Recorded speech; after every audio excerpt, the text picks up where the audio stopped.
असो, महंत असो, काही लोक आम्हाला प्रश्न विचारतात, संत मंत एवढे तपश्चर्या संपन्न. अरे बाबा, हे पाठीमागची देण आहे ना. शरीर जर महाभूताचं त्याला मिळालेलं आहे, तर ते पंचमहाभूत शरीराच्या माध्यमातून त्या शरीराने त्या जीवात्म्याने शरीराच्या माध्यमातून ते जोडलेले आहे. तो कुणी असू दे, त्याला चुकत नाही.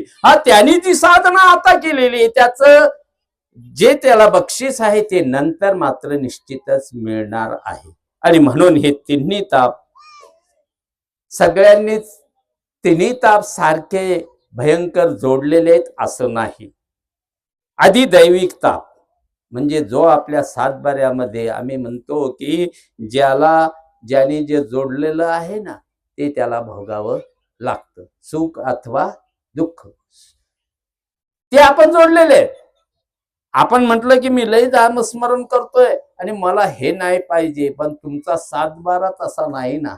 तो सातबारा जसा आहे तसं तुम्हाला मिळणार आहे. तू साधू होय, संत होय, कोणी होय, जोपर्यंत प्रापंचिक पंचमहाभूताच्या शरीरामध्ये आहे तोपर्यंत मात्र सातबाऱ्याप्रमाणे. हे कोण भोगवत?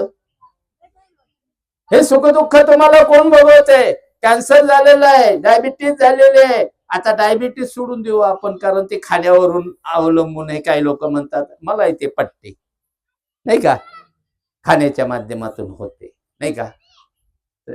बीपी आहे, काय काय अजून डेंगू आहे, नामका आहे, तमका आहे नाही का. आता कोणता रोग आला होता तो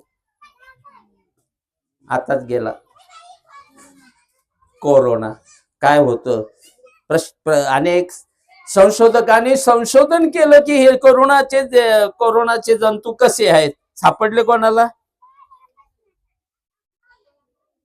मग याला काय म्हणायचं? अधिदैविकता. ज्या देवतेचे प्रत्येक माणसाचं ब्रह्मविद्या शास्त्र सांगते, आमच्या स्वामींनी सांगितले की या प्रत्येक माणसाची एक देहाभिमानिनी देवता असते आणि ती त्याच्या कर्मामध्ये जे जोडलेले आहे, त्याच्या सातबाऱ्यामध्ये जे आहे ती त्याला भोगवत असते.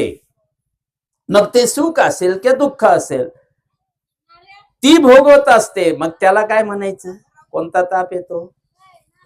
प्रारब्धानुसार आपल्याला दैविक ताप म्हणून तो प्रारब्धानुसार आपल्याला जे काय मिळतं तो अधिदैविक ताप आहे. म्हणजे देवता संबंधी जो ताप, त्याची व्याख्या ऐकून घ्या. देवता संबंधी जो ताप आहे तो अधिदैविक ताप आहे. म्हणजे तुम्हाला मिळणारे जे काय